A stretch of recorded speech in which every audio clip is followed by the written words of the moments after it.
Thank you for showing up today. Today is a interesting day. Maybe not because of today, but because of all the things that have been going on. Um, there's been a lot going on.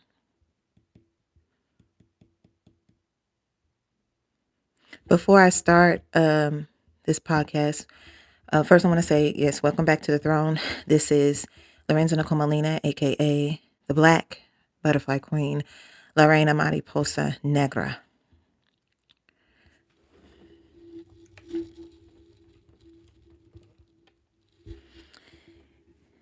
And I just want to take a moment to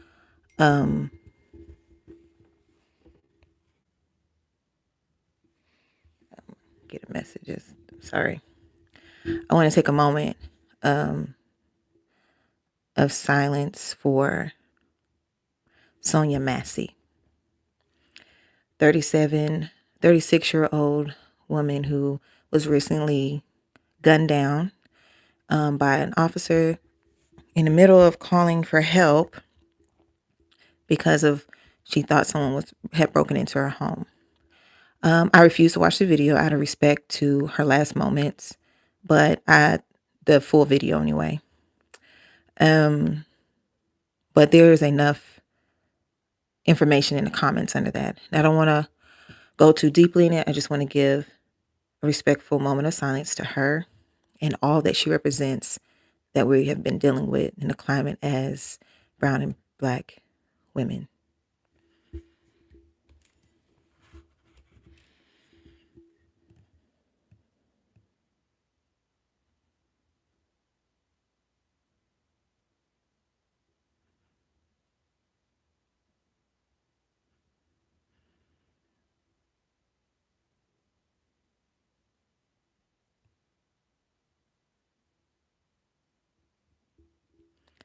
Thank you.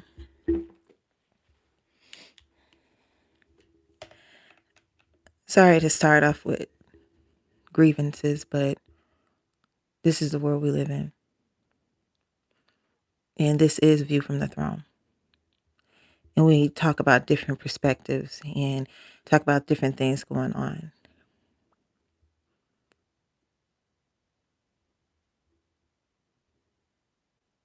I want to bring peace in the middle of storms, and I want to bring a different perspective in the middle of chaos and confusion. I want to bring hope in the middle of desperation and hopelessness.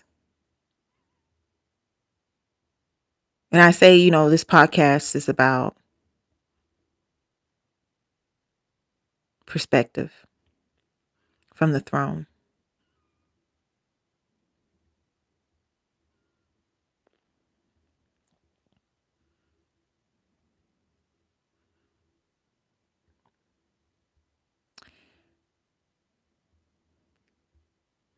And I just want to say, this is the time for us to be careful as believers, if you're on this podcast, this is the foundation of that faith.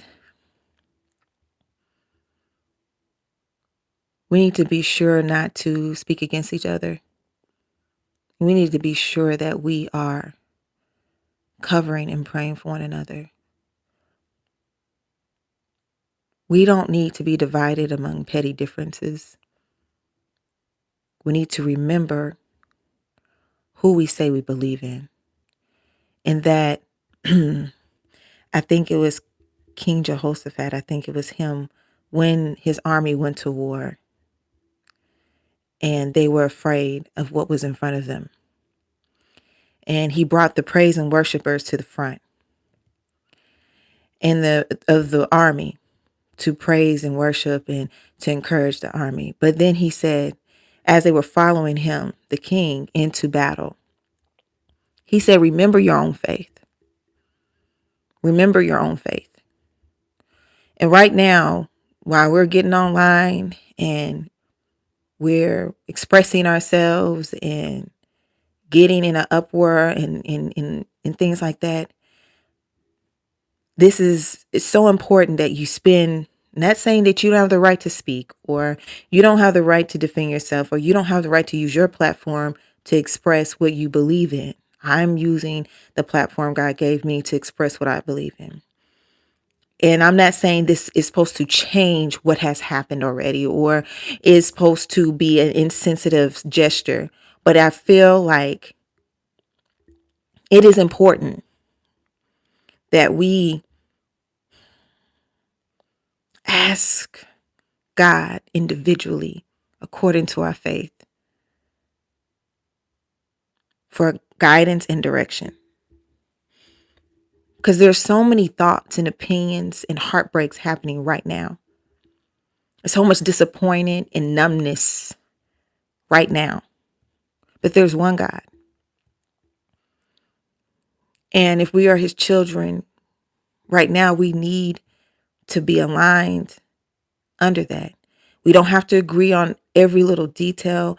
We don't have to all feel like this, we need to do this or we need to do that. Everybody has different tasks on the field. Everybody are different types of warriors. Have different types of strategy for the part of the board that we are on, the part of the battlefield we're on. But most definitely we are on the battlefield. And it's time to come, and I feel like the secret place is where we'll get the strategy on what we need to do next, how we need to move, because we are certainly on a battlefield. We are certainly on a battlefield when it comes to culture, when it comes to the times, when it comes to faith versus religion. We're on a battlefield when it comes to being a woman, when it comes to being a man. We are on a battlefield when it comes to being marginalized and being praised, or those who are praised above. We are on a battlefield. And I don't know everybody's battle, but I know that in general, all of us are on a battlefield, and it's a personal thing. I don't have to know the arrow that stabbed you. I see you bleeding. I don't have to know who threw it. I know that you are wounded, and we need to take in our wounded, and we need to take in consideration our losses. And we ask ourselves, God, what do you need for us to do right now? Because there's strategy. You know, God tells us to pray and praise, but he also said faith without works is dead. And I know it may seem like, okay, well, do I go fight? Do I go march? Do I go this? Do I yell on my pages? What do I do right now? What do we do? Whatever God is calling you to do.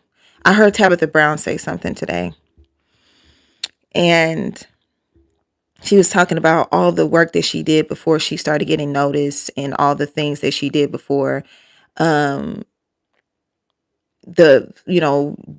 on, her website, not a website, but working, cooking, going live and things like that, being faithful to that and all that good stuff. Right. And how she used to cook, in her kitchen. I've been following Tabitha since she was on YouTube, then she went to Facebook, then she went to Instagram, then she was on TikTok. I've been following her since she was cooking in her kitchen in 2017, I believe about 2017. I've been following her for a long time.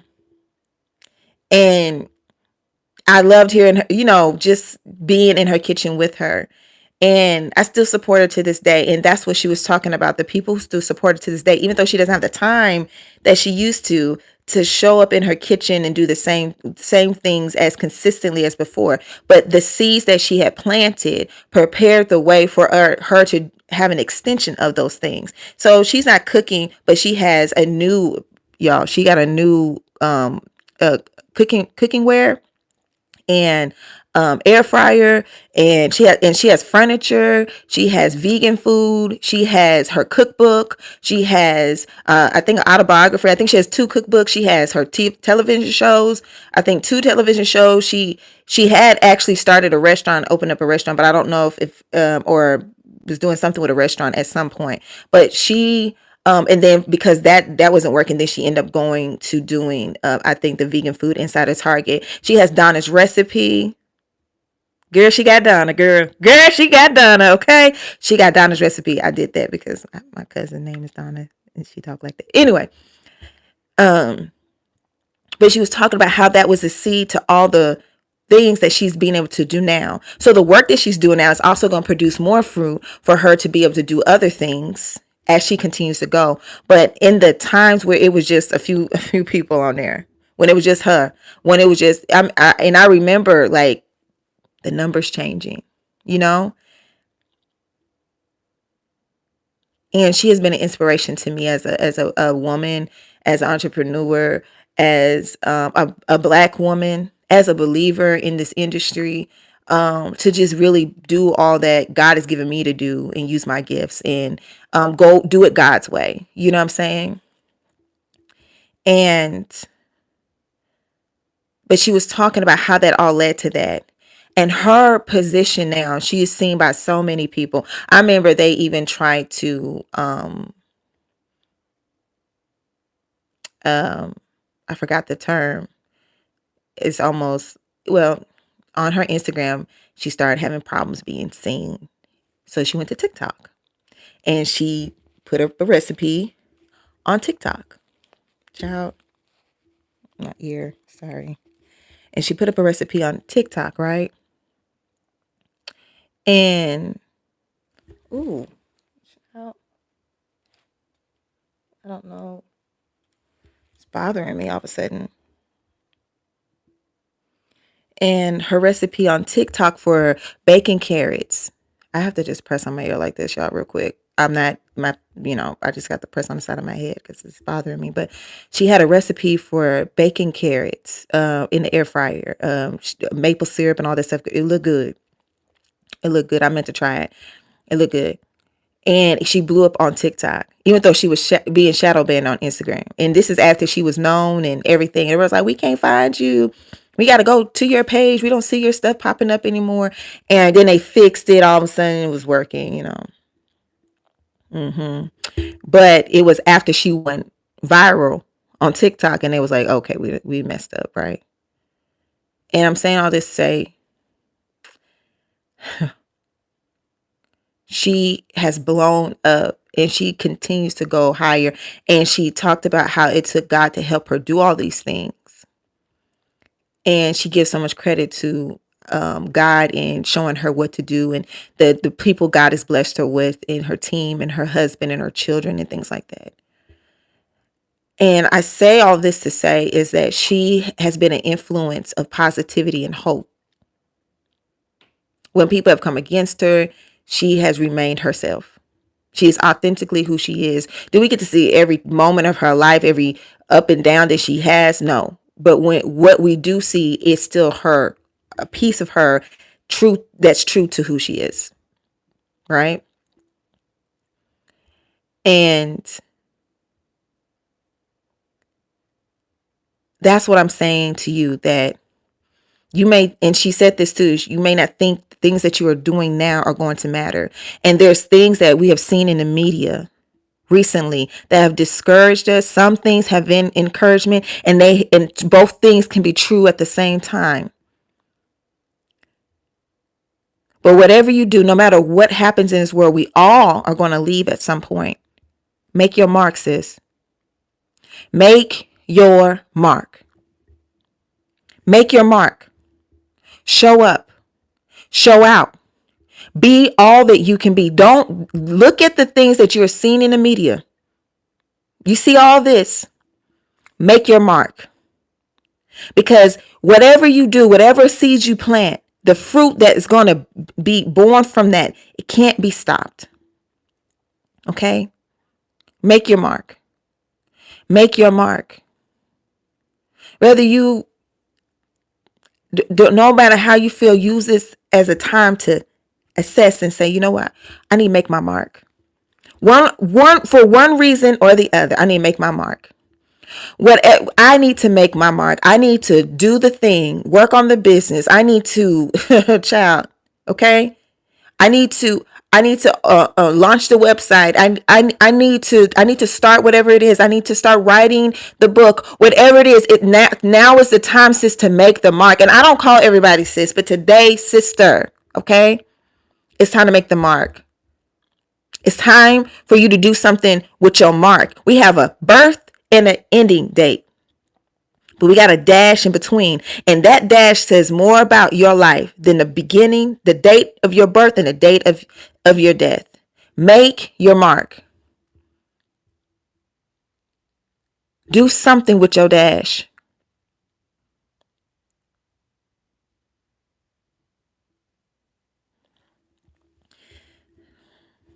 I know you've been discouraged. Okay, it feels a little better now. I know you've probably been discouraged and you probably felt discouraged and all this stuff with a lot of things personally. And then when you see the climate of right now, you may feel discouraged too, or feel confused, or you don't know who's for you, who's not for you. You all you know is that everything has showed up against you, right? So important for you to right now is the time. Make your mark. I don't know if y'all notice women under attack, women being called to higher positions. And I'm not just talking about the most recent one that's like, whoa, the presidential one. But if you look at over the last like about 5 years, we done had women being called to higher positions. If it's political, if it's, musically, we've been, even the ones that you don't approve of, the ones you don't like, they still getting the attention. Do you understand? It's not because of necessarily that they just did something. There's something in the atmosphere. There's something happening when it comes to women. There's also been more attacks on women, a lot more young girls kidnapped, a lot of things, you know what I'm saying? A lot of things against women. I'm not saying there's not still things against other groups, because there is. Don't don't get it twisted. There most definitely is. But there's been a rise. There's been a rise.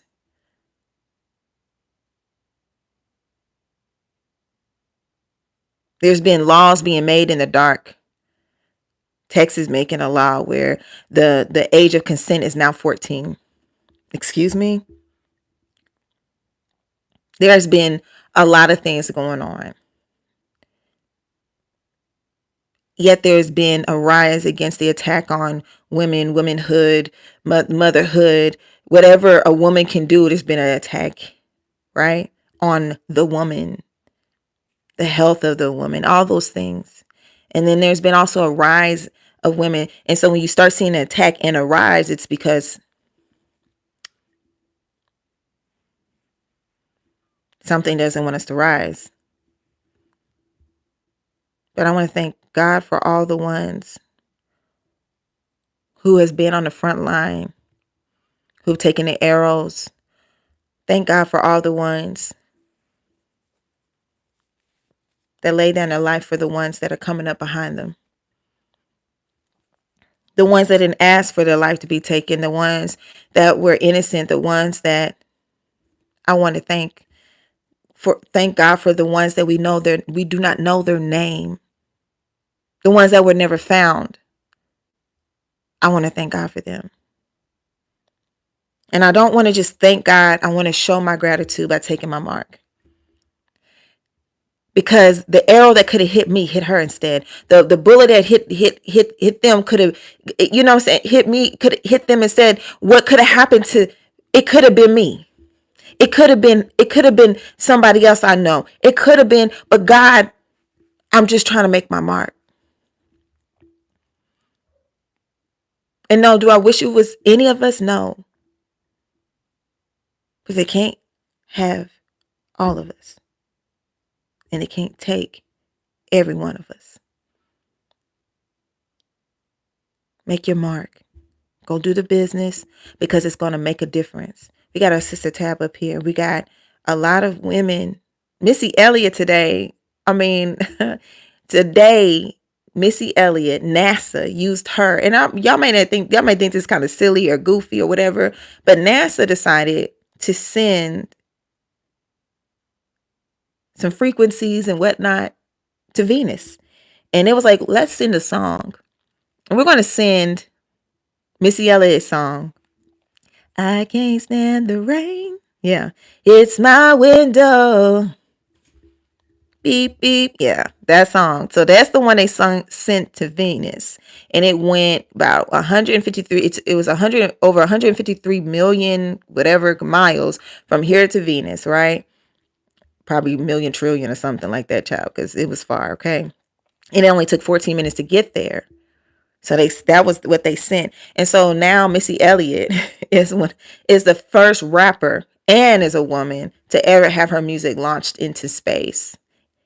Now, you would be like, don't we use satellites? But launched into space in a way to be used as an experiment to figure out how fast something goes, frequencies, can we send it? Because technically it's been difficult for us to send something a certain distance because sound waves here are, the molecules are close together.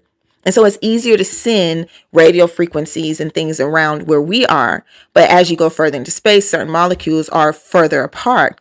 So that is a breakthrough in science, and they use to prove their breakthrough a black woman's song.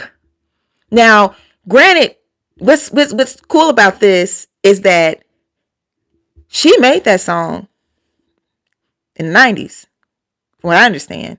90s, early 2000s. Late 90s, early 2000s.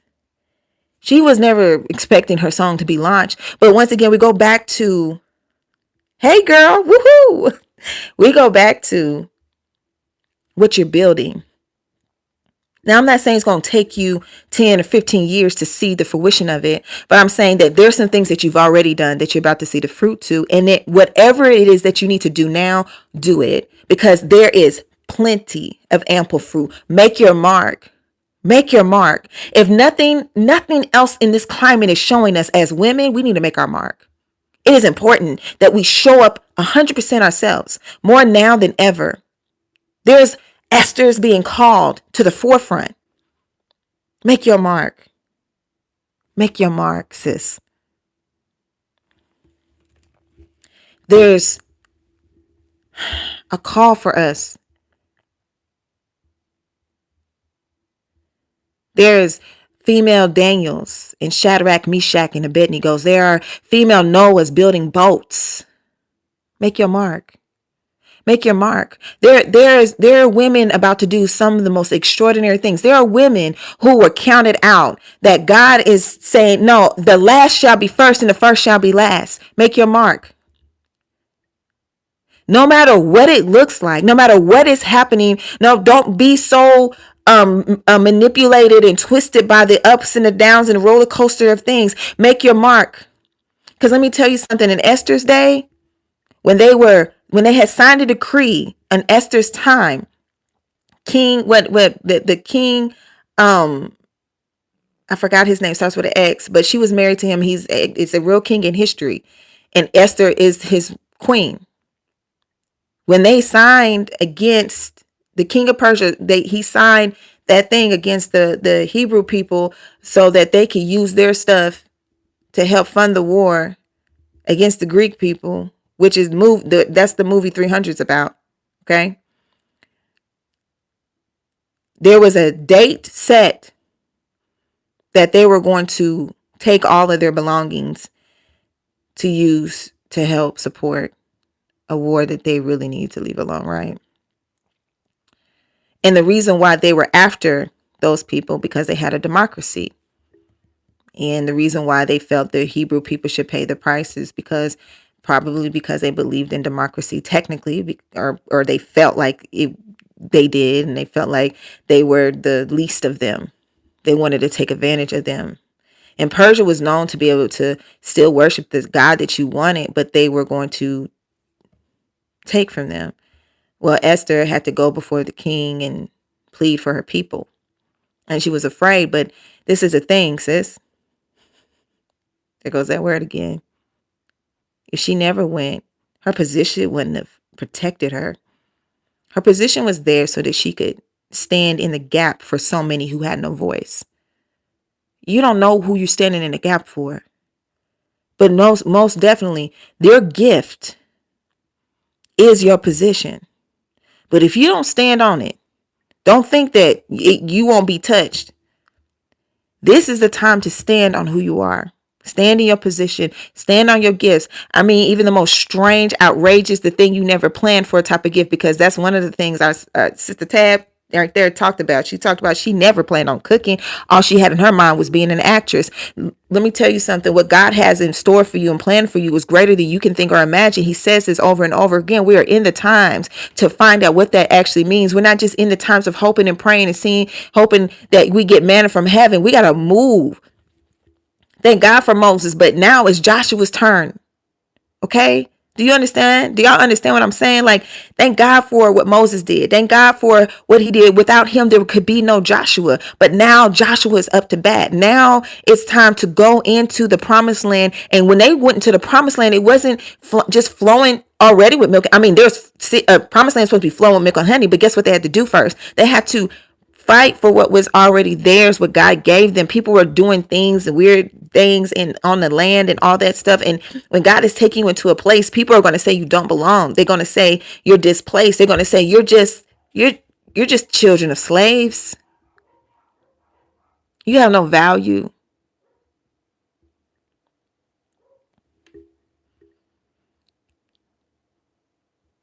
I thought to myself today,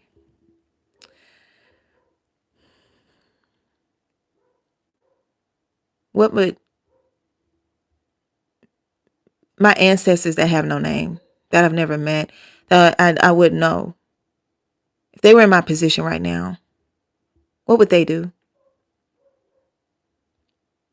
My indigenous and my African ancestors, if they had what I have right now, what would they do?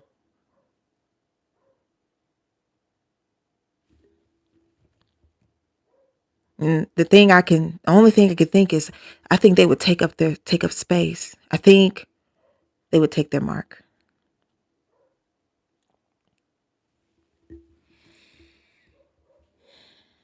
Let me turn this light down a little bit. A little too bright in my eyes, guys. Sorry.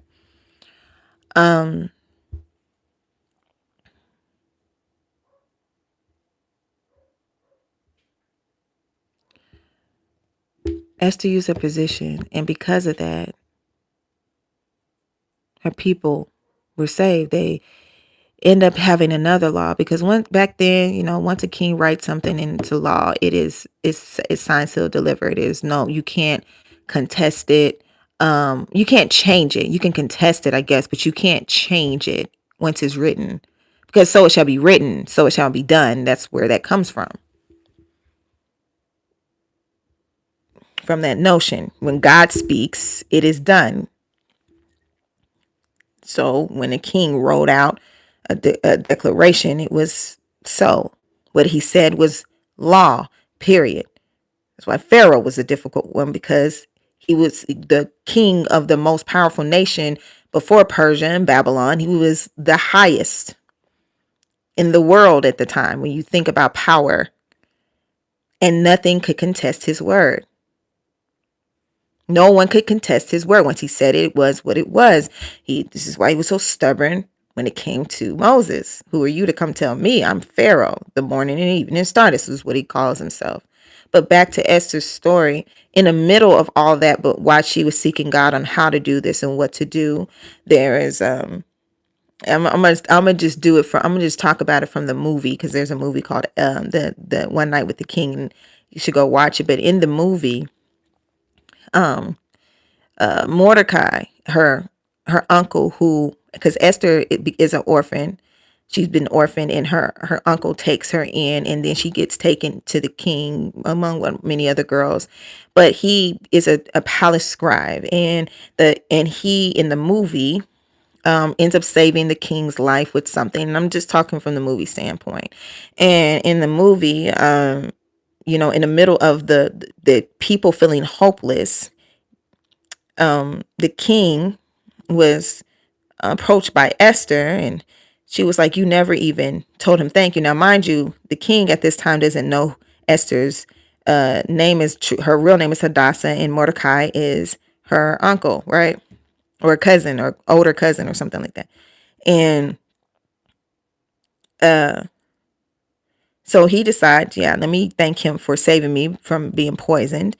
And he asked the very man that continues to influence the negative narrative of taking over the people, the Hebrew people, what should he do for a man that saved his life? And now he's thinking about himself. So he says, oh, you should adorn him with the robe that you wore in public, and you should crown him and have him paraded through the streets. And this is the one that the king adores, beloved of the king. And he said, okay, cool, that's good. Now, this is the enemy, but right now the king doesn't know it, right? He says, go do this for one who called Mordecai. Now, mind you, this man did not like anybody, Hebrew or Jew, and he was the one that was pushing for all these things to happen. The king was not aware of the prejudice or the level of prejudice he had. He wasn't wise, you know what I'm saying? But he does this. He tells him to do this because his wife Esther brought it up. So in the middle of their discouragement, in the middle of their pain, in the middle of their problems, Mordecai gets put on a horse and paraded in the streets by the very man that has it out for the Hebrew people. And that works directly under the king. He's called one of the princes of Egypt, actually. Okay. And so they had a Mordecai moment in the middle of no hope. In the middle of everything that's going on in our lives, personal and in the world, there are so many Mordecais to let you know that God is doing something. But you may be a Mordecai. You may be just in the right position, just at the right time to bring a little hope where you are.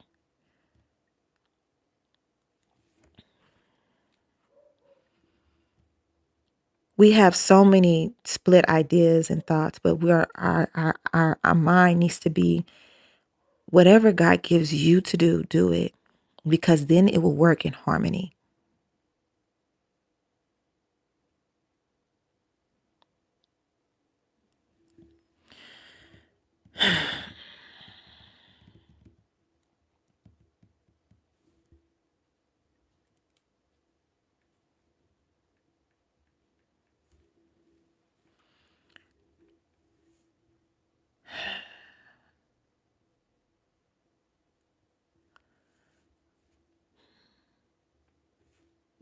Excuse me, I'm just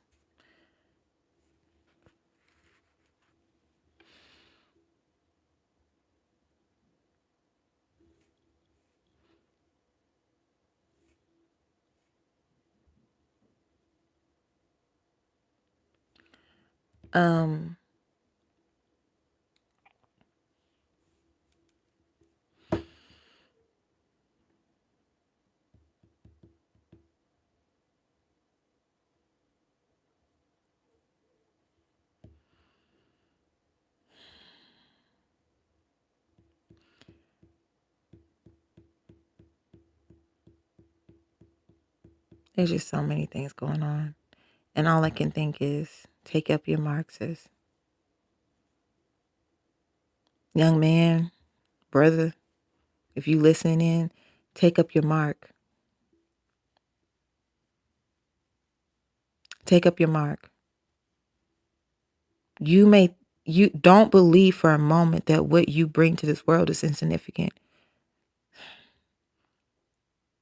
It is your gifts that make room for you. I had a podcast not too long ago, and the title is It Wasn't About Your Gift, it was about the territory. Your gift is a given that will always be yours. But the territory has to be won. But it's the gift that makes room for you in places otherwise that you can't get without using it. If we want to take up space and we want to conquer territory inside and outside of us, Gotta use our gifts. No matter how much we like, I don't really like that. It's not. No, use your gift. Use your talent. Use your ability. Use it. Don't be found with your talent still buried.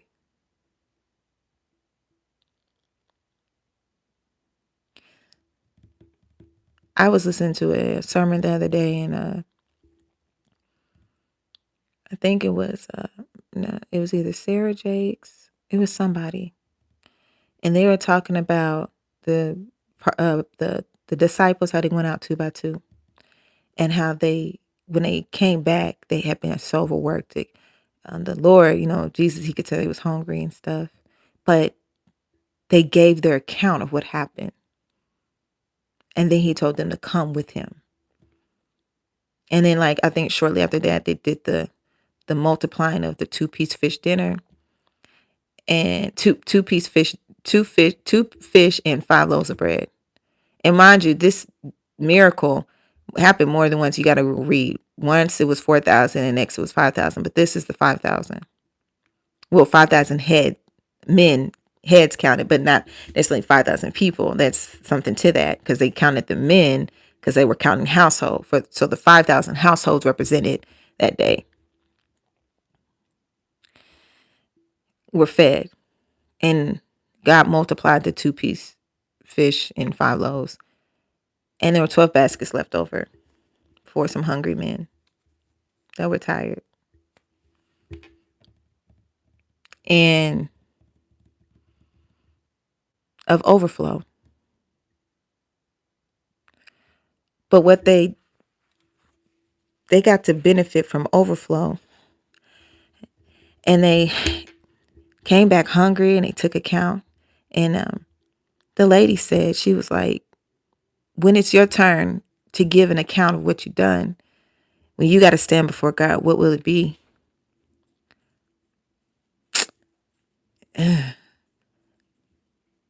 And that made me think, like, I need to get on top of some things. You know what I'm saying?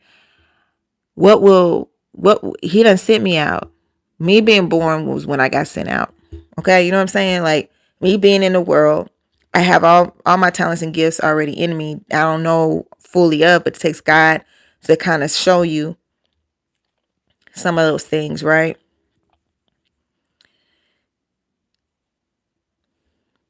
And I want to do good with my mark. I want to do good with my dash. And I want to be able to go back to heaven empty, hungry for the new food, with an account. Hey, I did what you told me to do. I did what you asked of me. Hey, I did what you asked of me. I showed up when I was supposed to show up. I told the people about what you told me to tell them about, because the only one I'm accountable to fully is God and the purpose like that he gave me. Like, I want to be able to be able to give him an account of what I've done, and he would come with me now. My good and my faithful servant, enter into the house of the Lord. I want to hear that. So I'm not going to be really worried about if anybody's upset about how I'm doing something or anything. If it's what God gave me to do, baby, best believe it's going to be done. Okay.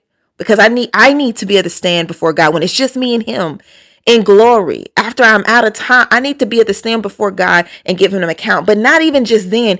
As I live at the end of my day, I need to be able to give an account to God. Do you understand what I'm saying? As I live, I need to be able to give him an account. I need to end my days empty. I'm not waiting until I get to heaven. I need to end my days empty. I need to say, God, I did it. Because guess what? You don't have to wait until you get to glory to hear good and well done. Because every day has its own troubles. Every day got its own things. This is why he gives us new mercies and grace for every day. He gives us new mercies every day. But I am accountable for what he gave me. I'm accountable for every gift that he put in me, every assignment he has asked for me to do, every child he gives me, every person that he asked me to love. I'm accountable for how I show up in this world. And the climate which suggests that we those things, the little things are mediocre. Last time I checked, a seed is very small, but it produces multitudes of things. I garden. Okay. I've planted seeds and I've watched them grow. I know what it takes to see something grow. I know what the patience you have to really garden and do it well. I know that you have to pay attention to the soil. You got to make sure the soil is balanced. You got to make sure it has enough water, that is getting enough of food for the type of plant it is. Sometimes you have to get certain types of things to put into the soil so that even the pH balance, Lord Jesus, I was like, pH balance, like they tripping. The soil got a pH balance. Lord have mercy. But it makes sense because it's a living thing. You don't want too many things. You don't want too many mites and things in your soil. You don't want too many different types of worms that aren't good that in your soil. You want the right type of worms and the other, because then they'll eat the roots.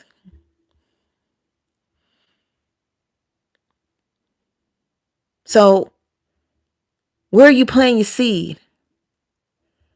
I realize that I need to put everything that I am, all of my seeds, all of my gifts, and I put it in the master's hand, because that's the perfect environment. That's the perfect environment for me. It's a perfect environment for what I have. It's an environment where I will see the plant grow to its tallest height. The fruit be its most flavorful and most juicy. The vegetables yield bountifully, big. That's when I'll see it at its greatest. And I'll be like, God, this is my account.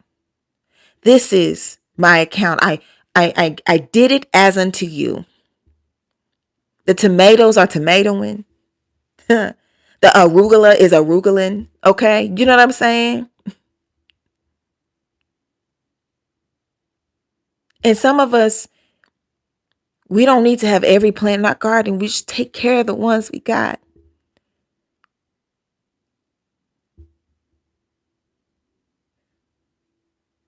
Take care of the ones you got. There's another story about 3 people given talents.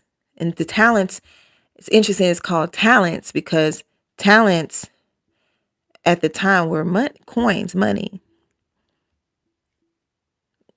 But yeah, interesting that talents were things that paid for stuff.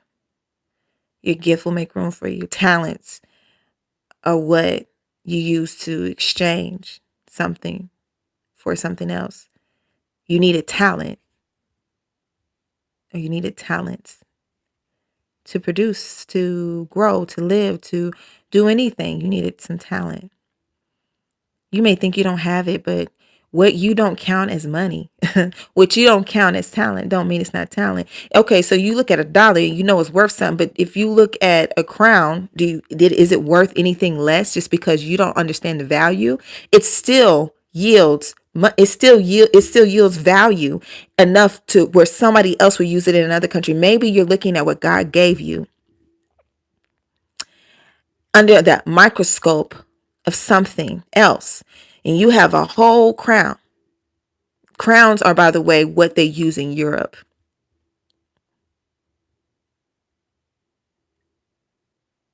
And you think, well, what can I do with this? Plant it in the right soil. Put it towards the right things. Maybe it is a crown because where you are is not where you need to be. Maybe you need to go where it will yield. Maybe some of the gifts that you have and the talents that you have showed up in your hand in an environment that it could not be sustained in, but it didn't mean it has no value. It doesn't mean that it's still not a seed. It doesn't mean that it can't add to you. It doesn't mean that it can't give you sustenance, but maybe it is supposed to encourage you to move away from where you are and put it in a place to where it can grow. Maybe the reason why your talent is so strange and out of the ordinary is because it's in the wrong place, but in the right hands, the right person. Because God is trusting you to move yourself into position, to be willing to let him move you into the position so that you can be multiplied, so that you can yield fruit, so that you can barter and trade, so that you can grow, so that things can come unto you. But if you stay where you are, the talent will never make sense, right? You'll never be able to use it here. You try to exchange it for something else, but because sometimes the way things are transferred, say you transfer something, it's not the exact amount or the exact value of it, it's just close enough to it. No, take what you have and go where God needs you to take it and let it grow there. But do not, by any means necessary, bury it. Meaning, do not dim your light. This is not the time. I've said this a lot. If you've seen any of my podcasts, this is not the time to dim. This is most definitely the time to shine your brightest. Because the darker the world gets, the more we need lamps. The more you need lights and lamps, the darker it gets. And you are being called to right now. I don't care how it feels. If you like, I don't know, because what about nothing? Those are distractions. I don't care if you think it's not worth anything. A seed is a seed is a seed. A seed is a seed. A seed is the very evidence that a small thing has great ability. Oh, it's just a little, little books, little kids books. It's just a little kids books. It's not that big of a deal. I just, girl, if you don't go ahead and start publishing them books, if you got books you trying to publish, go ahead and put your stuff in the I know somebody. Okay, by the way, okay, put your book, go ahead, put it in there, or email me or something. Hey, I'm trying to. I know who you need to go to. I know who you need to go to if you're trying to publish some books. P.S. Okay. So go ahead and get in the comments and say, it's me. All right. I'm going to give you the information. Yeah. Okay. But other than that, if God is giving you something, it's time to use it. That's period. I don't care how small it looks.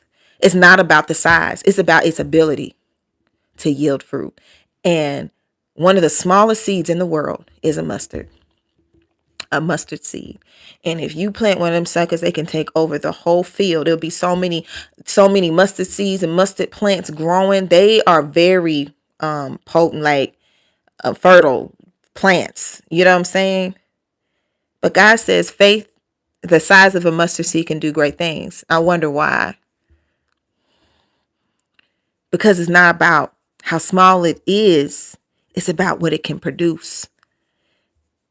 I don't care how much they say you can. I don't care how much you've had certain repeated cycles and incidences happen tell you that you're not good enough or you can't do something.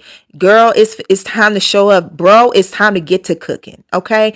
It's time to show up. But my sisters, this is our time.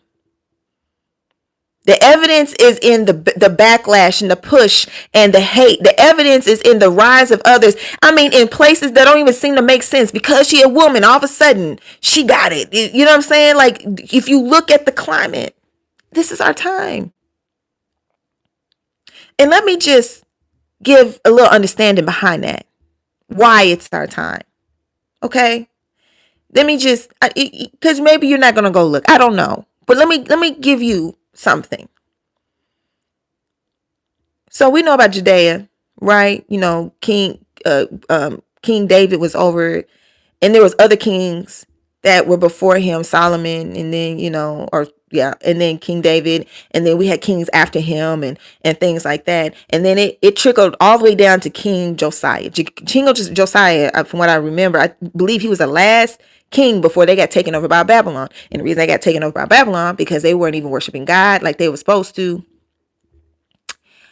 They was worshiping the gods of Babylon. So, well, guess you want to be under Babylon's authority if you're going to worship their God. You know what I'm saying? But anyway, they have forgotten the law of Moses. And one of the king's close friends, and also he was a servant, but he was one of his close friends too, was down in the basement, of the castle, whatever, down at where they keep all the scrolls and things like that, looking for something else, and had stumbled across the scroll that had the lost information of Moses. He discovered it. He brought it back to Josiah and he read it. And he realized, oh my God, we have not been keeping the covenant of Moses, that or the law of God. And now he has, mind you, he has the history of all the kings that came before him, and how some will worship the false god or whatever, and everything. And then how some of them was fighting against it. Okay. How there was the great King Uzziah, and then how he fell, and all these different things. Right. And he got a concern for his people. He was like, oh my gosh. Now, King Josiah wasn't like the strongest person, you know what I'm saying? He was like very, tenderhearted, and he was like, now, what am I going to do? You know what I'm saying? What do we do? Let's seek out the prophets. Now, mind you, one of the last major prophets that was mentioned during this time, other than the prophet Samuel, was Elisha and Elijah, and there's some other prophets that came, but a lot of them got killed by some of their own kings. Okay. Solomon even killed a lot of the prophets in his time. Yeah. The prophets were under attack for sure. Think about that next time you judge somebody that's been called to a position. I'm just saying, be careful who you speak on, because you don't know the truth. God does. Don't curse yourself speaking against somebody else, because even David knew, even though he's wrong, I ain't going to speak against him. I'm going to let God take care of him, because if I speak against him, I curse myself, because touch not my anointed. Okay.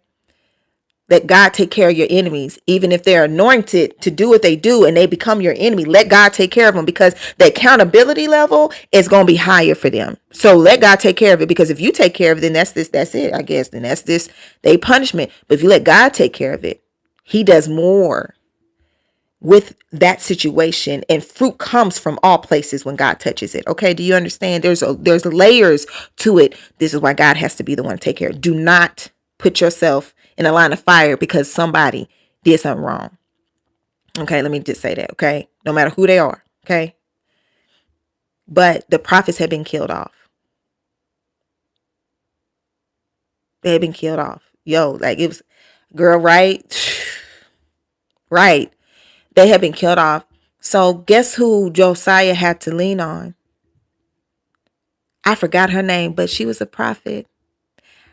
And I think it was Hagar or something like that. But she was a prophet that he had come to her, and she told him, hey, Judah's about to fall, or Judea is about to fall. So it's going to be taken over. And this is what you got to do. You got to start preparing the people for what's coming. And that's what he tried to do. And as long as he was alive, they would not be taken over. As long as he lived, God was going to cover them to not be captured by Babylon or be taken over. He said, but the Judea is about to fall, and you have to start preparing the people to know how to live in a dark time. Because of their disobedience and because they have broken their covenant with God, you have to start preparing them how to live in this space. And they will be in oppression and taken over for about 70 years or so. But after that, which is, thank God it wasn't 400 like the other, like the ones in the past. It was 70. Before Moses, 400. After Joseph, 400. So thank God it wasn't that. However, they were going to be put under oppression. This is not the first time that they got in trouble because they was worshiping a false god. And it's like, even if you didn't have the scroll of Moses, y'all had recent information of consequences. Like, you know what I'm saying? People forget. They selectively remember. Oh, what they got to do with me? What they got to do with me? I mean, have you ever heard somebody say, I ain't my ancestors, baby? Be careful. Be careful. You're not exempt from consequences, though. Be careful what you say. Okay?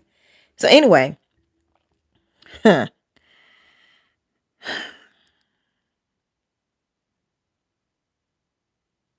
oof. It was a woman prophet that was rose up, and there were more women prophets that were the ones that were being raised up by God in this time, because others have been killed off. Being a prophet was like a dangerous thing. Like, ooh, like you could be killed for being the messenger. I mean, even soothsayers, you know what I'm saying? Like, soothsayers are people who have the gift, but they put it, subject it under the enemy. You know what I'm saying? Like, they don't take it to God. So they get manipulated and tricked that they have the power, you know? And it's like a drug. When anybody makes you feel like you're powerful, it's hard to let go of it. Power can be a drug. You gotta be careful about it. But even, people with the gift were just, they would be killed. They would be killed. You know what I'm saying? If the king or whoever, the queen, you know what I'm saying, didn't like what they had to say, they would be killed. And some of them were just sought after to be killed. Like Elijah and Elisha, I think it's Elisha, the second one, the successor. They was after him. They was trying to kill him. Yep. But the women were raised up. And and everything happened according to what she said. Jesus died on the cross, rose, walked the earth for 40 days, and then ascended into glory in front of 500 witnesses. Witnesses. It happened. 500 witnesses, okay? And disciples, not just men, but women, were raised up. One of the disciples was called Tabitha. She dies and Peter shows up. I don't know how he got there that fast. From what I understand, the power of God was on Peter so much that when he was traveling, he would just sometimes just seem like he just disappeared and showed up somewhere else. Like that's what I heard. Okay. Now, Peter shows up. Okay. Boom, boom. They send for help. Peter, like they washed her body and everything. They was like, we're not putting her in the ground yet. We need Peter. So they send for Peter. Peter shows up. Peter goes in the room and he calls her. Tabitha, come wake up, girl. it ain't your time. You know what I'm saying? And Tabitha wakes up and she crying because death is traumatic, because it was never supposed to happen to us. Not like this. Not because of sin. And she knew she wasn't here. She woke up crying. And Tabitha was loved. Like they loved Tabitha. And it's interesting that we talk about Tabitha Brown. We just love Tabitha Brown. But they loved Tabitha. The way they explained Tabitha was like she had the heart of God. She was like God's beauty in the heart. Like they just loved her. She gave them so much hope. These women loved Tabitha. She was, I guess you could say like a female Peter. They just were moved by her. It was something about her because at the time women were restricted from being able to do certain things. And Tabitha she was just different. She was a disciple, female disciple. Now, mind you, this wasn't always the rule where women couldn't do certain things. They started doing this over time. Because Mary, Moses' sister, was over the praise and worship. She was a praiser. Aaron was a priest and Moses was the shepherd. And we never know the name of the mother and the father, I don't think, that actually bore these children, but we know their seed, don't we? Make your mark. Make your mark because it makes a difference. What you do now will make a difference later. It is imperative that you make your mark. It's imperative that you show up as you. It's imperative that you show up as you right now. I don't care how little it looks or how much you don't have, or if you broke right now. God is going to give you this thing to make room for you. You just got to start using your gift. You want to know the answer to all your problems right now. You want to know the answer. You got to show up as an answer to somebody. You are an answer to somebody's issue or problem. And if you're not going to show up, there's not you need the provision. You need covering. You need all the things, and your gift is going to make the room for it, and it's going to do more than make room for it. It's going to cut paths. It's going to open up doors. It's going to shut doors behind you where no one else can follow you. Like, there's things that are for you, but you can only get it through showing up as yourself. I do not care how bad it looks. You are being called to be you. So if you got to cut off the friends and you got to cut off old people. I mean, a girl died recently just because her friends were jealous because what she did, she was doing hair, and she finally she had saved enough money to be able to open her own hair shop, and she had a party, like a celebration, cutting of the tape for her new establishment. And somebody in there poisoned her food, and the girl died. You cannot take everybody with you where you going. I don't care what they did for you. What did God do for you? Like, sometimes we give people so much credit to the point where we ignore how they have been hurting us. Yes, thank you for what they've done, but does that mean that it's okay for you to pay the price for the pain because they gave you a little something before? Well, they did this for me, they did that for me. That's wonderful. That is great. But let the Lord bless them. Get out of the way and let God bless them. Don't worry about it. You are not guilty, because this is the thing. We're supposed to be helping each other anyway. We're supposed to do things as unto the Lord anyway. And if people are holding something over your head, or you're holding something over your own self because what somebody did for you, and you keep holding on to them, but they keep showing that they are not the person for the place, you're the one messing it up now. You can't even put it on them because it's your choice. It's your decision. You can't even be mad at the people that you're keeping company because you keep bringing them around. They keep showing you their hands. They keep showing you. They've been throwing rocks and not even hiding their hands. Some of us throwing it and be like, yeah, I was just upset. You need to forgive me. We have some most narcissistic people around us sometimes. And because they did something a little bit, and if that's all it takes to derail you from doing your purpose, the enemy going to keep on sending you people giving you just a little bit to derail you from the greatness that is for you. You cannot be simple about things all the time when it comes to people. Oh, well, they gave me a little bit, so I'm going to give them all this. You have to understand your worth. And the first thing to understand your worth is first understanding what is not, don't need to go down. You may not know all of it, but you need to know, I still am worth more than this. I know this is not for me. I have more value than this. And you have to be okay with being by yourself. Sometimes we just want company. But if your company is a snake that keeps trying to bite you, is it worth keeping it in the room? I don't think so. Child, there is a beauty in being by yourself for a little bit, okay? There is beauty in being alone, but I understand that some of us, the silence is loud. Then if you need company, go find a church or some type of positive program where you can be a part of, feeding the homeless. Do something positive with your time. Put yourself around positive people, okay? Put yourself around positive environments or something. But stop being around people who keep biting at you, and then you be like, but they did protect me from that one person. Okay, they might protect you because they're being territorial, not because they cared. People will cover you and because they look at you as their object sometimes, and they're being territorial. Let me get off of that, okay? Just know that you are worth elevation. You need elevation. You need to grow. And you can't keep talking about everything else and being a victim. Listen, being a victim is played out. We have been all victimized. But identifying and moving as if you are still a victim,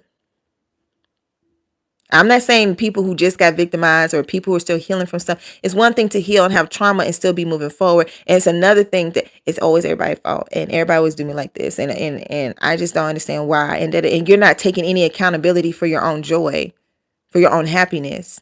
And every time something goes left, it's everybody else's fault. Yeah, them people may be wrong, but what are you doing in the meantime, between time for yourself? Yeah, people have all these different layers. At the end of the day, all that matters is knowing God's love for yourself and standing on who he's called you to be. You are not a small, mediocre nothing. You may feel like you have a lot. You may not feel like you're the most talented, but baby, you matter. Child, you matter.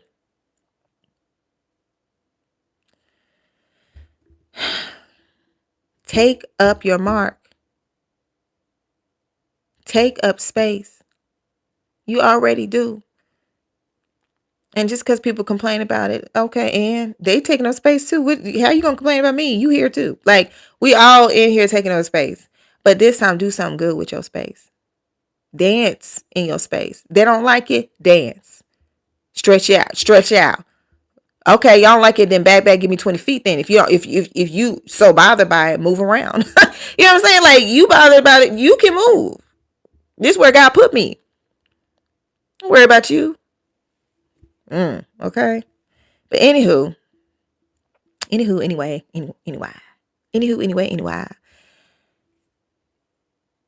Women are being called in this time, whether you or notice it spiritually or naturally. There's something about the woman. She is the soil. She is the one that can shift the atmosphere. She is the warning. And if you look at a husband and a wife is like a radar system, and a husband is like the sniper. The wife, her position is, hey, I see something on my radar, and it's coming to the right, to the left. And the husband's job is to trust the radar, so that when the object that she describes and she noticed is in his view, he has to already be in position so that he can shoot. Because men are producers. They produce. Women are receivers and multipliers. So we multiply what you give us. But we also tell you, hey, this is happening. So we need this.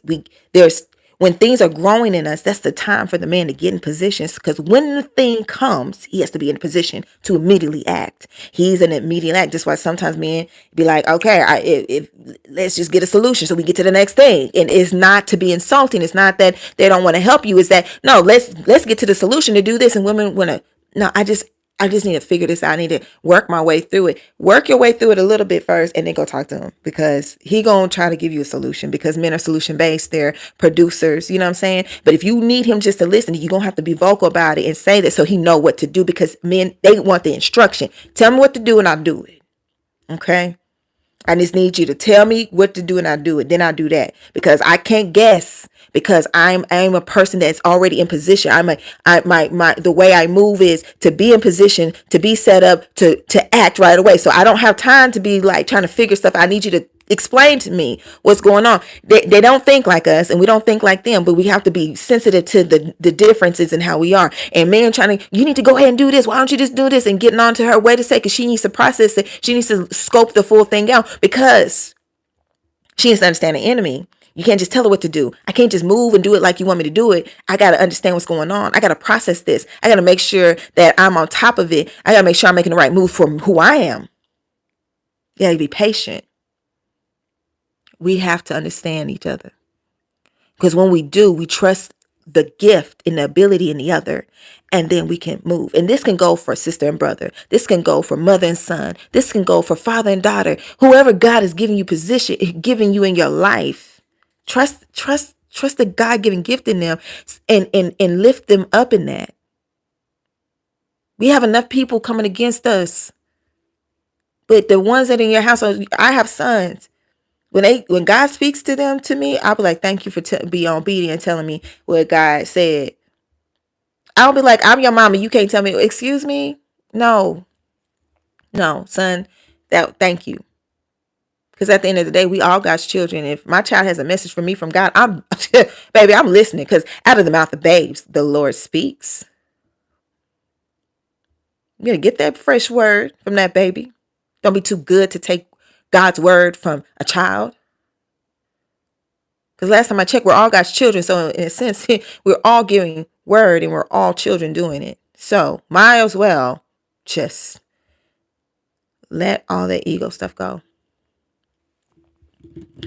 Take up your mark.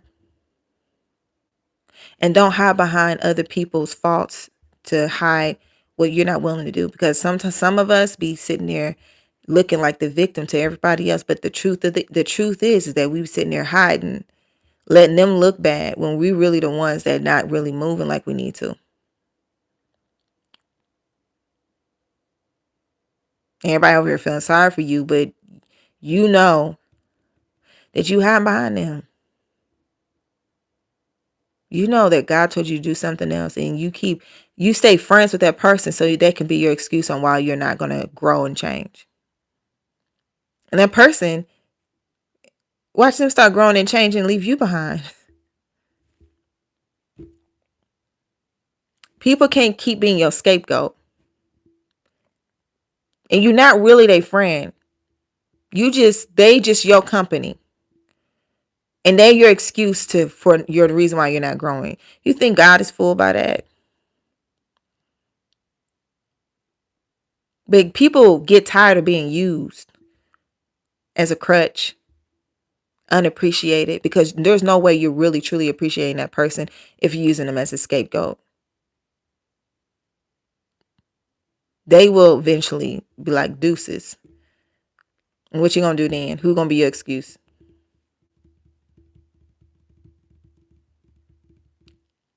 Yes.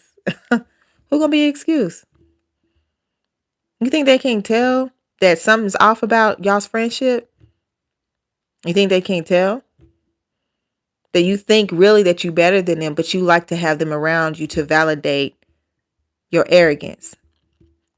Because you look down on them, because you don't really truly see them for who they are. And really, they're not the problem. Just because they're immature in certain things doesn't mean that they have a bad heart. They're not really the problem. You are. But you like to use their lack of understanding or their loudness or their ignorance as an excuse to not grow forward, when you are the reason why maybe they're not even growing. You're being a hindrance to them, because all you look for them for is them to be the loud, obnoxious, immature friend. You don't encourage them to be anything other than that, because if you did, they would grow. They would become better. And you wouldn't have anybody to hide behind. And when something happens, they get blamed for all the things because it's easy, right? Everybody blames them. I don't even understand why you their friend. Well, they're not that bad. Da, da, da, da. You talk about them behind their back, and then you go back to being their friend. They keep taking you out because they don't understand. Because they just love you. They keep forgiving you. You keep hiding behind things that if you know so much better than them, why aren't you doing better? I'll wait. If you know so much better than them, why aren't you doing better? If you're so much better than they are, why aren't you doing better? Why aren't you helping them to do better? If you're so much better than them, that's why, because then you'll be held accountable. Then you have to be accountable. We cannot keep making people accountable for our lack of or for our lack of wanting to change. God is not fooled. And eventually those friends will die, the friendship will die out and they will move forward. And then they're going to become all these things. And while you sit there and you watch them grow, you want to keep putting them down. Well, you remember that one time you had did blah, blah, blah. No, baby, it don't matter what they did. Because the very friends that you hide behind, the ones that seem so toxic right now, the ones that seem loud, the ones that are ready to fight whenever and everything. And I'm like, you know what I'm saying? The ones that you look down on.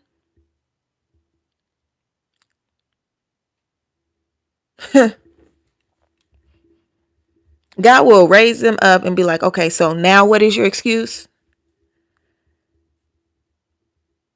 What is your reason?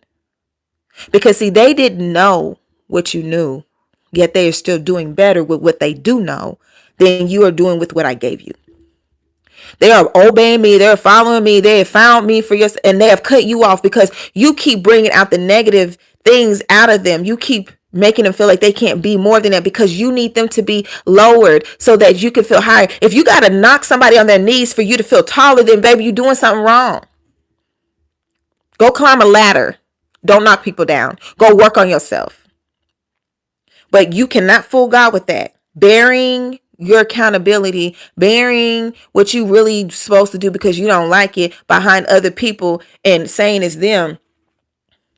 Well, I got to go help so-and-so. Do you really got to go help so-and-so? And this is another thing. Sometimes we lend help too. Sometimes we're being extra helpful as an excuse. Well, if I don't do it, then who will do it? I had to learn. Okay. I had to learn where to water. But also sometimes some of us are using it as a reason why we can't do something. Well, I just felt like that. You felt. But is that what you need to be doing? Always lending your time so you never have time with God. Always lending your thoughts and your emotions to other people's situations so you can never be healed yourself. Like you keep putting yourself. God says don't stand in the pathway of sinners.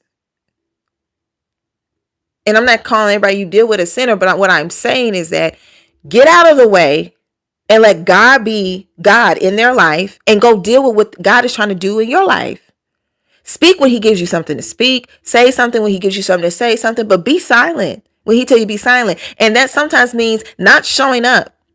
I don't know how to say no. Or is it that you have a need to be needed? And so you keep showing up and being an enabler to the situation. And it's not really changing because you're enabling it because you need this to validate that you're important.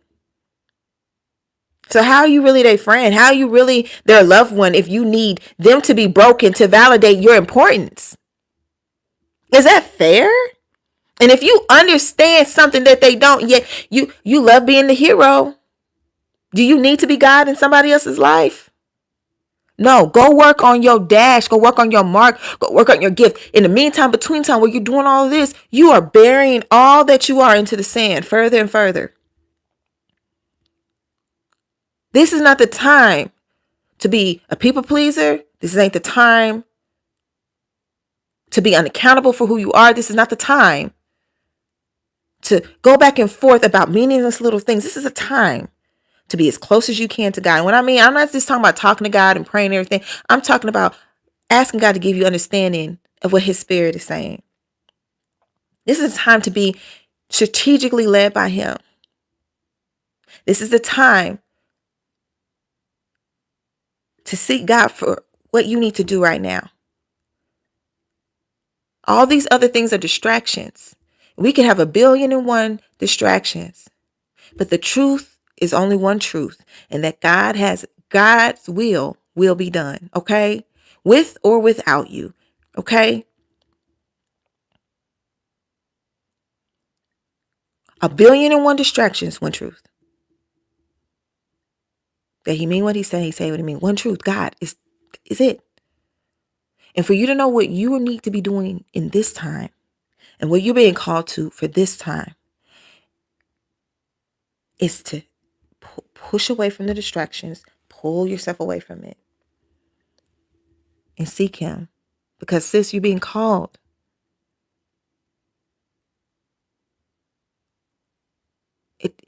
I'm telling you, God's going to have people doing things that we count weird. But I was just reading in 1 Corinthians, I think it's chapter 4, about how God will use the foolish things of the world the foolish things of the world. And First Corinthians was what it.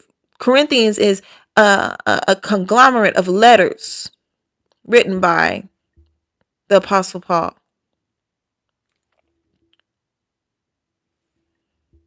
While he was in prison, to the churches, and they was acting a fool. Okay, they was sitting here talking about, I'm a follower of Apollo, I'm a follower of Paul, I'm a follower of Jesus Christ, I'm a follower of this. No, y'all all followers of God and Jesus, not you know what I'm saying? And he had to correct them on that because they were bickering about titles and who was greater to follow and all this stuff, when they were supposed to be united as a people, a lamp on a hill, and yet they were in there bickering, and he had to write to them like, y'all tripping. I'm hearing all these things, and didn't I not teach you this? Didn't I not show you this? This is the way of God. And y'all in here, but God will use y'all. None of y'all are what y'all think y'all are. Y'all need to humble yourselves, first of all. Okay, none of y'all are like that. Okay, but God wants to use you where you are, because he loves to use the foolish things of the world. He loves to use the people in the world that people like to count out. You've been counted out. Guess what? God want to use you.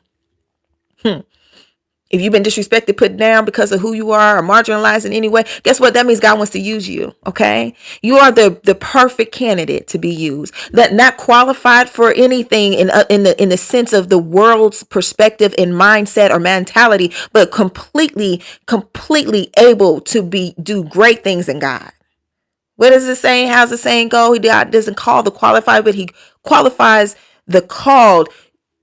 He calls you, and then he shows you what to do. Okay. He gives you ability. Like he told Moses, I will be with you and I will show you what to say to Pharaoh, but Pharaoh's not going to listen. I'm letting you know right now, Pharaoh ain't going to listen to you, but I'm going to send you anyway. And I'm going to have to spread my hand out and show the wonders, but I need you to be in position to at least tell him, so that when I do what I got to do, I already told him first. Kind of like a parent. I already told you have to do A, B, C, and D. You said you understood, and now you still doing it anyway. I already told you what to do, and you didn't do it. So now I'm going to have to, you're going to have to be punished. But he ain't going to listen. So I'm going to need you to do this. But I'm going to deliver them. And then when I deliver them, because eventually he's going to have to succumb to what I say.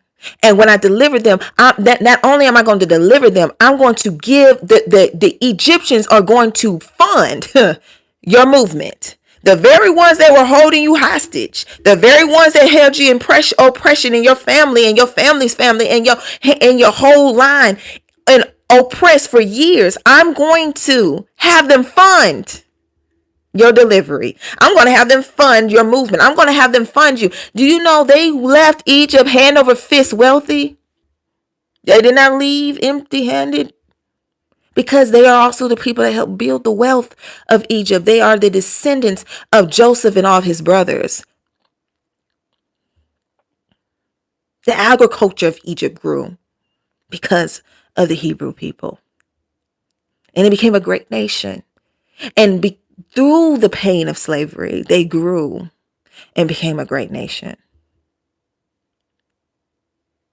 And then after they grew to a point, it was time to pull them out. And they got funded by the ones that was looking down on them in the first place. Like, dang, no, we need y'all out of here. And we need y'all out of here so much that we don't need y'all to come back. Okay. All right. We don't want God to do anything else to us. So here is food, grain, money, gold, all the things you need, because we don't know who you're going to run into. But here are supplies for your journey. Do not come back here. We don't want you to come back, and we want you to have a good, just go. Just take everything that you can and go. We'll be fine. Just go ahead and leave, because there's enough trouble. Like, this is what, but if he didn't take his mark, with Pharaoh wouldn't have been challenged, and the people wouldn't have been freed. And not only would have not been freed, they wouldn't have been freed with wealth, with seed, with grain, with supplies.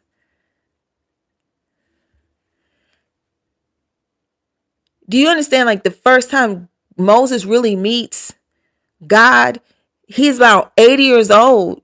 He knows he's Hebrew, but he ran. So he didn't really stay long, because he ended up killing a soldier and stuff. And the Pharaoh at the time was after him, because no, you kill somebody and I'm gonna kill you. I'm gonna get you. You know what I'm saying? And so he ran. He runs into Midian and saves 7 daughters of the high priest, gets dubbed into his family through marrying one of the daughters, works for him about 40 years, learning how to be a priest, a leader. Then, girl, oh, thank you, girl. And then while he's over there tending his father-in-law's sheep, child, just minding his business, sound a lot like David. Before David, don't it? And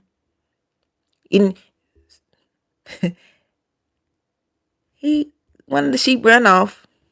He go follow the sheep. On his way to go get the lost sheep, the one, he left the 99. Sounds familiar, like somebody else. Jesus, that's what it sounds like, okay? He left the 99 or whatever and went and got the one, right? He left the group. And on his way, he notices a whole bush on fire. Like, oh my God, what is that? And he probably didn't even know how to say, oh my God, like, because he was not acquainted with his people's God like that. And even the Hebrew people had forgotten who they were. You know what I'm saying? They knew about Joseph and stuff, but it had been 400 years, mind you, where they had not kept any traditions or anything. Like, they didn't have any structure. They were just slaves being pimped up for their gift to make brick without straw. The ingenuity gifts for another nation. That's what was happening with them. He see that burning bush, y'all, and he go to that bush, and he like, cause he trying to figure out what that is. Me, I'm gonna tell you right now, I see a burning bush. I'm not seeking nothing out. It's a fire. Let me hurry and get my lamb and go back. I'm not, you know what I'm saying? But he went, and then he heard somebody call his name, Moses. And the most adorable thing, he said, I'm here. I'm here. Or here I am. Who are you talking to, Moses? You don't even know who you talking to yet. You just said, here I am. Do you know how fast I probably would have ran if somebody called me by name? I ain't know who it was. You know what I'm saying? And then he starts telling them all the things. And he's like, okay, what he needs him to go do. Mind you, God still ain't said, I am the God of Jacob, Abraham, and of your people. He ain't say that yet. He's still in him what he gonna do. He just starts telling him what to do. You gonna go do this. You're gonna go tell Pharaoh this, and he ain't gonna listen and all that stuff. And he's like, okay, but when I do this, and he was wise on the way he asked this question. When I do this, who am I supposed to say who sent me? You telling me to do a lot of stuff, and clearly you are power. I think he knew how to respect power, even though he did not come from. He was not raised understanding who God was like that. He knew how to respect power because he was a prince of Egypt. He understood how to respect power because Pharaoh at the time was the highest power in the world at the time.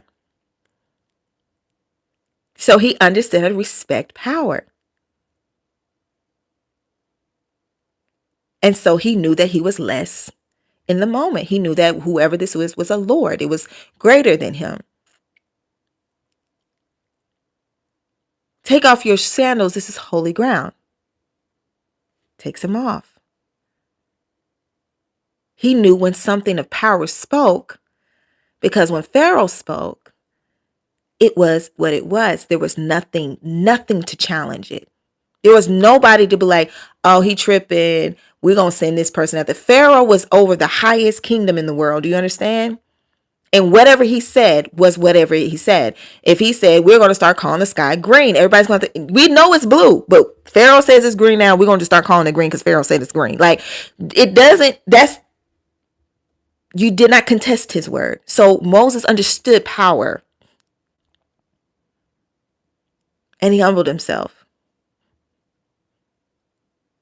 And then he says, I am that I am. The God of your fathers, Jacob, Isaac, and Abraham. Abraham, Jacob, and Isaac.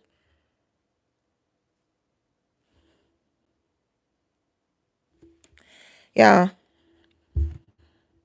You don't always know all that you are, but God will introduce himself to you. Okay? in a way where it's undeniable. Like, oh, no, you really want me to do this thing? He went, he did, he showed up. And God has never spoke to or will never speak to, I believe, anyone like he spoke to Moses. And what I mean by that, Moses saw the back of God's glory. Moses was so in God's presence that his face glowed. Moses had to wear a veil on his face at some point because he was so in God's presence that his face would glow. And if the people were to look directly on his face when he was coming out of that presence, they wouldn't be able to handle it. It would have been too much for them. They could have died or whatever. It was just, God's presence was very powerful. You understand? There's so much in his story. You have to go read it. There's more than just what we generalize. There's other details, and it is worth a read. Okay. I'm still reading it. So, okay. It's worth a read. But anyway, I just say all that to say you don't know who you are fully, and you don't need to hide behind manipulation, hide behind victimization, hide behind the need to be needed. You don't need to hide behind distractions or be easily pulled away. You don't need it's time to focus on the still small voice that has been tapping you on the shoulder. That thing that you kind of knows, but you kind of do this too. It's been tapping you. It's time to come to God. It's time to renew yourself to God. It's time to submerge yourself in him one way or the other. It doesn't matter if you are a new believer, you haven't become a believer and you're becoming one today. It doesn't matter if you've been a believer all your life. The time that we're in is God is calling us to our own burning bush. And he's given us our assignment. And he's letting us know what to expect in this world, that some people are not going to listen and some people are going to be difficult, but it doesn't change my assignment for you because it is going to produce something greater out of it. I need you to let them know that I have arrived, that I am showing up and that I am with you. I need people to understand that I am God. Okay. And I need you to be willing to go speak in the corner of the world that you are in. Not everybody needs to be famous. Not everybody has to do a podcast. Not everybody needs to write a hit song. Some of us just need to show up as that teacher, show up as that landlord, show up as that janitor, show up as the hair care provider, show up as the makeup artist, show up as the nail tech, show up as the coach, the little league coach, show up where you've been called to show up at in your place, because there is somebody, I guarantee you, somebody needs to be set free from something, and God needs you in your corner.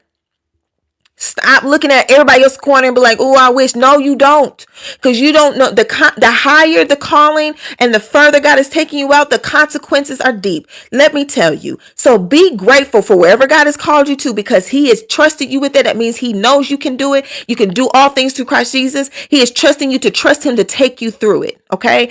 Don't envy what's on somebody else's plate. Please stay focused on your table and your plate. Don't bicker. Why you got potato salad? We don't eat potato salad. We eat beans. Okay. No, you eat beans and they eat potato salad because it's the same God that gave you the beans that gave them the potato salad. But we all eating. That's the thing. And it's all God that served it. Pray for those that if they seem like they're out of place or not doing something right, pray for them. And if God gives you a word, you go to them one-on-one. You do not publicly and come up against one another. When people do that, that is not God. I don't care what nobody say. All these people, oh, the prophet has said this about this person, about that person. That is not God. God publicly will handle them. It is not for us to judge people out loud and say, I don't care what you think you know. Even if you're right, you need to go talk to that person or ask God, make room for me to be able to speak to this person. If it's your will for me to send this message. And if it's not, give me the prayer to pray over them so that they can turn. Can you be trusted with the secrets of God? Can you be trusted with the secrets of God? Can you be trusted with what he gives you? A message or a dream. Can you be trusted with that to produce it or give it out at the right time, or just to pray on it? Some things don't need to be said. He said it to you so that you can talk to him about it, so that you can operate in the power of the tongue that he gave you. He told you about it so that you can pray and that you can speak death to the thing and life back into the person, so that you can cover them because of the power of God that's on your life, not so that you can go and abuse what God trusted you with and go start talking crazy about everybody. And we cannot. A house divided against itself shall fall. Yes, there's people who are out of line, but what are you contributing to? Are you just the part of the white noise online talking against people, or are you in your closet praying for the people? God says pray for your leaders. That means leaders that don't even believe in God. That means leaders that do that, people who say they are, all the things that they seem like they're confused. You pray for them, and God will direct you on how to pray. But all this talking about each other, and we're supposed to be God's children. God said gossip kills. There's a special place in hell for those who live under the umbrella of gossip and not really under God. It murders people. This is why people commit suicide. This is believers commit suicide behind being gossiped about.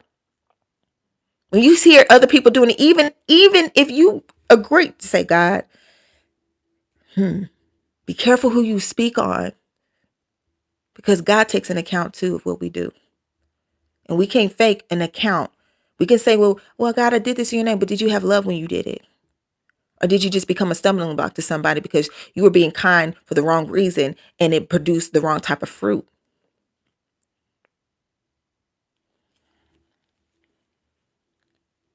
We got to be accountable for where God is taking us now.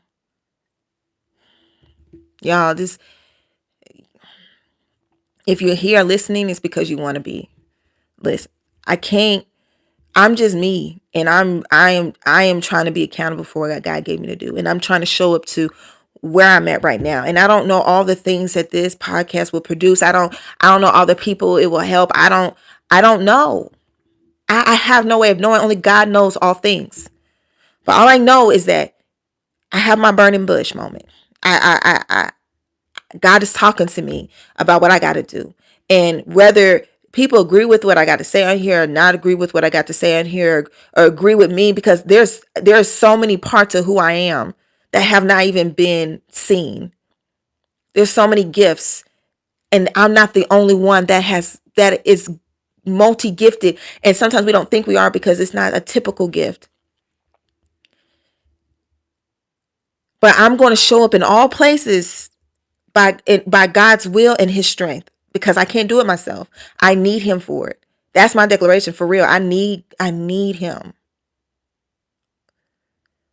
But I want to be less of me so that he can be more, so that he can have put everything in line. I just feel such an urgency, y'all.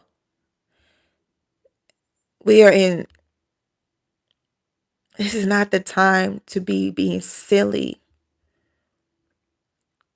and distracted by silly stuff.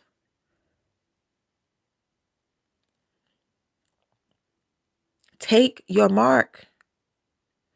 Stand on your tiny little mark. If you feel like it's not even big, I just keep feeling like somebody's like keeps thinking of the thing that is somebody that keeps thinking of the thing, and they keep telling themselves, no, that's not big enough.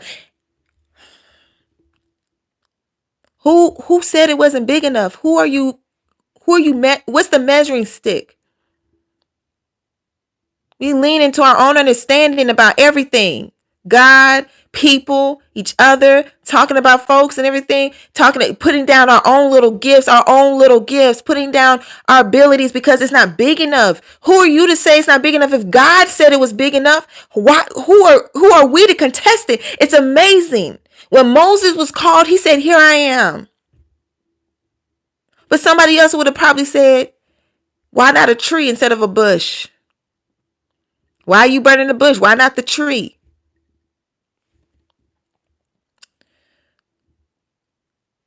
We question every little thing instead of just trusting the one that knows all things. If you're with the one that knows all things, then you're good. You got the best playbook in the universe. You got the best cheat sheet ever. You already won. And you got to know that this too. When you are a child of God, even your pain is going to be used for his glory. Do you understand? When you're going through the things that you're going through, it's not to be wasted. So even in your middle of your confusion, middle of your illnesses or sicknesses, that God is going to use that to get glory. And when God is able to move in your life and get glory, he don't just leave you high and dry. He don't just use you up. He works through you. And you, like there's the man at the gate that got healed. But when Peter and them came to him and he was like, I don't have money or this, but what I do have, and he prayed for him, he got healed. He got healed, right? Because that's what he had. He had the power of God on him. So that's what he gave him. Let me tell you, I'd rather have that. Because money gonna come and go. God, I need him forever. But the reason why he was ill was so that the glory of God can be produced and seen.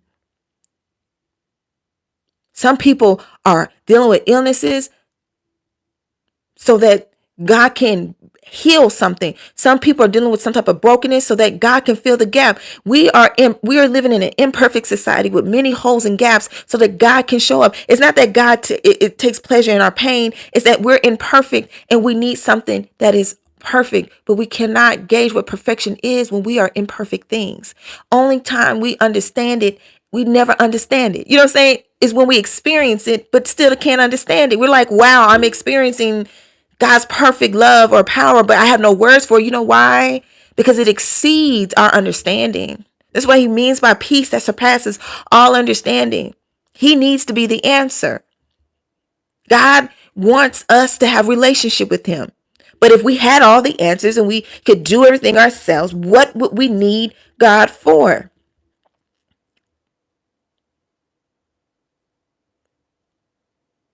He desires to work in your life. He desires to move through your life. So even when you give your life over to God, that means you're giving all your problems over to God. You're giving all your hopes and dreams over to God. You're putting everything into his hands. And no matter what happens, there will be fruit that comes from your life. No matter the pain or the sorrow, fruit is going to come. No matter how small you think the talent is, fruit is going to come. Because when you put your hands in the hand of the master, since God is all good, and good is a word derived from the name God, he multiplies it. And God doesn't multiply your burden. He doesn't multiply your pain. He multiplies you. Nothing you go through, not a tear. And even the things that you went through before you gave your life to God are counted. I'm going to tell you like this, and then I think I'm going to have to go.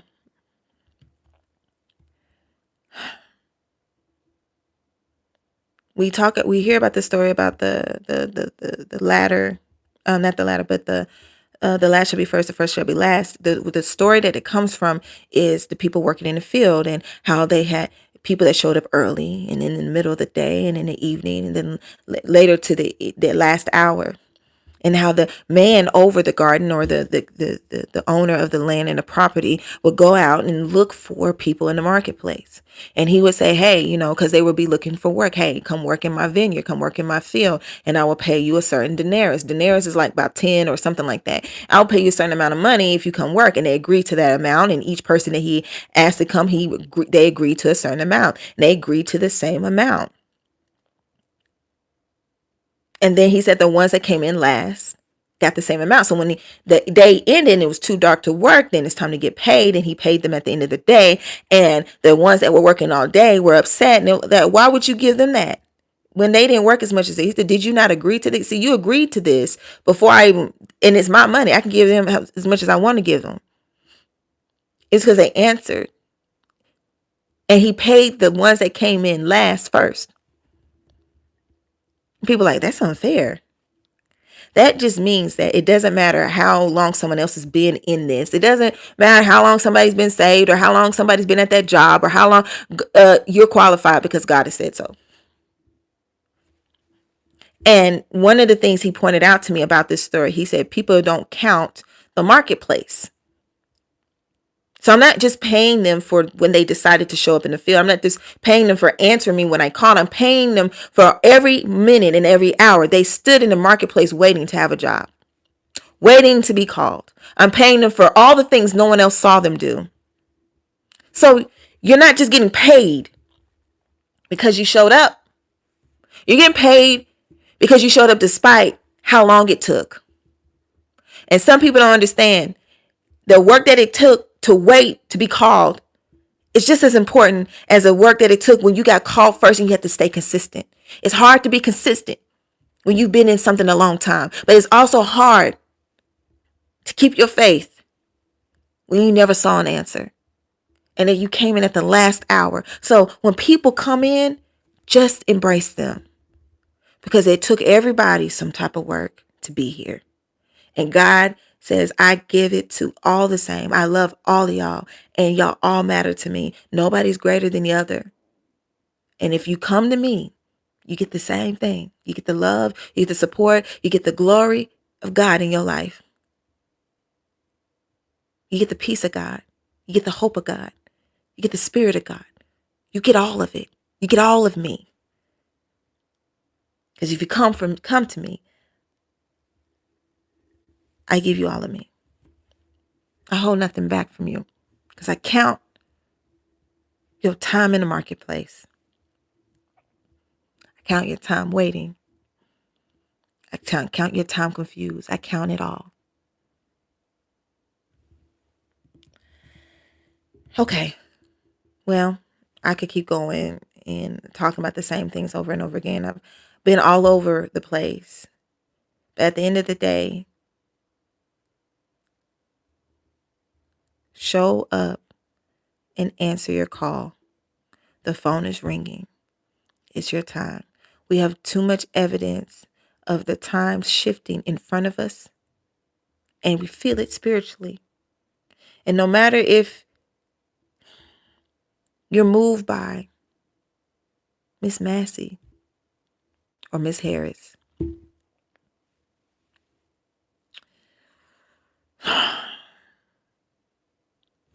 be moved by God. But take it as it's time to go talk to him about my purpose. I heard someone say, we don't know. We always talk about age. I'm too old, I'm too young. But they pointed out is if you're 30 and you only going to leave the C32, then you're quite old. But if you're 30 and you're going to live to C71, then you're still quite young. You don't know when the end of your dash is going to be up. And this is not to give fear or anything like that. It just means try to live intentionally right now. There's a purpose in every day. Even if you don't see it, just show up your best. Not perfect. Just do your best today. Don't worry about if measuring it by yesterday or what tomorrow's supposed to look like. Just show up today. One day at a time, because that's the only time we can live is one day, one moment, 1 hour, 1 second at a time. The only time that is truly, really exists is now. So live in now. Prepare for later as God tells you to. Don't prepare thinking you know. Let God prepare you. Most of the time when he's preparing, you don't even realize that's how he's preparing you. But the only way to prepare for now, prepare for later, is to be present right now.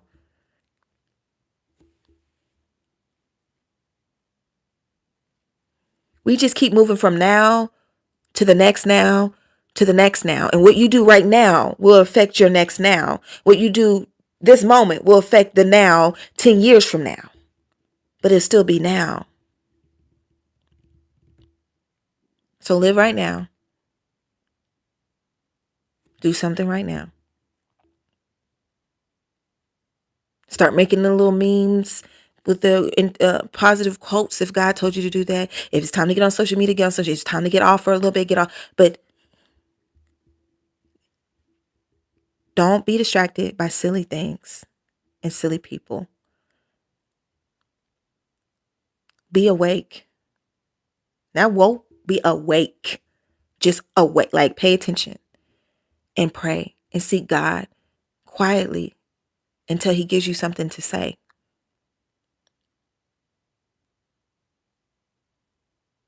Because at this point, ain't really much to say anymore. But it's time to show up, right? We've seen enough.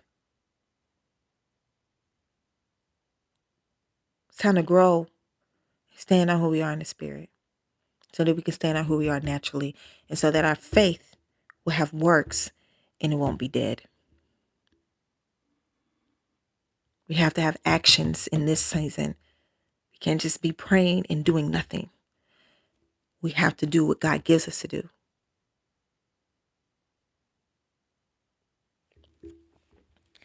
Well, I'm Lorenza Nicole Molina, aka the Black Butterfly Queen. If you are new to this podcast and this is the first time you watched it, thank you for coming. I don't know. It feels a little different, today. But I do want to give the opportunity for anybody who may watch, is watching, to know God for themselves. And so if you believe in your heart, you confess with your mouth that Jesus Christ is Lord, John 3:16, then you are and will be saved. So you just repeat after me these words. God, thank you for your son, Jesus. And forgive me for all my sins and mistakes, known and unknown.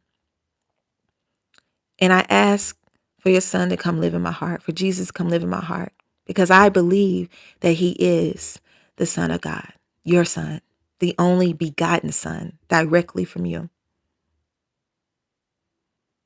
And I receive him for myself today. In Jesus' name, amen. If you pray that, you're saved. Yeah, it's that easy. It's that easy to receive him. And from this point on, keep telling him yes. That's what being a believer is. It's not becoming perfect or glamorous or any of those things. Sometimes glamour comes with it, I guess, if that's your job. But that's not necessarily the identity of a believer. A believer is a person that may not always be better than everybody else, but just know something a little better about somebody that's even greater for themselves. They have the best kept secret in the world. You know what I'm saying? And they just try to keep saying yes. A believer is somebody that just continues to say yes to God. Yes, Lord. Yes, Lord. You're not going to do it perfectly. Sometimes you're going to be too slow. Don't let anybody make you believe that you got to be perfect or extraordinary or and all that shouting and stuff. No, just show up when God calls you, okay? And just do your best in that moment. And if he give you something to say to somebody, make sure, ask, Lord, is this what you want me to say now? And if he tell you, yeah, then say it. And you will know his voice. You don't have to worry about that. He is right there with you. He knows how to speak in a way that you understand. So be confident. Be confident in who God has already called you to be. You will do fine. You won't always do perfect. But as long as you keep reaching for him, you keep spending time with him, reading your Bible, talking to him, singing some praise and worship. That's spending time with him. You'll be good. Just never stop spending time with him. Seek him in the morning, seek him in the evening, and talk to him throughout the day. It don't hurt. For what? Why would it hurt? It's God. He's wonderful. He loves you. And I bet you don't know how wonderful it can get until it start getting really good. And you be like, oh my God, I didn't know God was going to be guiding like this.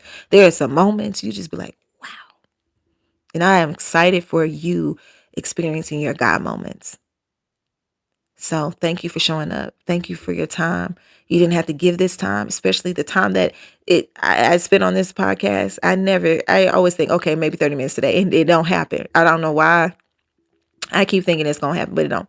But I just want to say thank you for the time that y'all give, because you could have been watching somebody else doing something else. It is Wednesday. It's the middle of the week. Like, you ain't have to be here, like, for real. You know what I'm saying? Some people go to church. Some people just chilling, so I just thank you for that. And I just pray God's covering over everybody that ever hears my podcast. I pray that they be good and be safe, and that their souls be secure in Him, and that have peace. And I pray over your families and all over your prayers. I pray over your prayers, and I cover you in the name of Jesus, that God's will be done concerning all your concerns and worries. That's my prayer. And know that you're not alone, because now we family. And I fights for family, okay? I love my family. Don't play with me about me and mine. You know what I'm saying? So you matter. Thank you for your time. Once again, this is View from the Throne. I'm Lorenza Nicole Molina, a.k.a. the Black Butterfly Queen, La Reina Mariposa Negra. And don't forget that no matter if your crown falls, it breaks, it may even crack up a little bit, it still shines. It's still yours. Put it back on and keep on pushing. Over here, some of our crowns are tilted, and that's just fine with me. Bye. I'll talk to y'all and see y'all next time at the throne.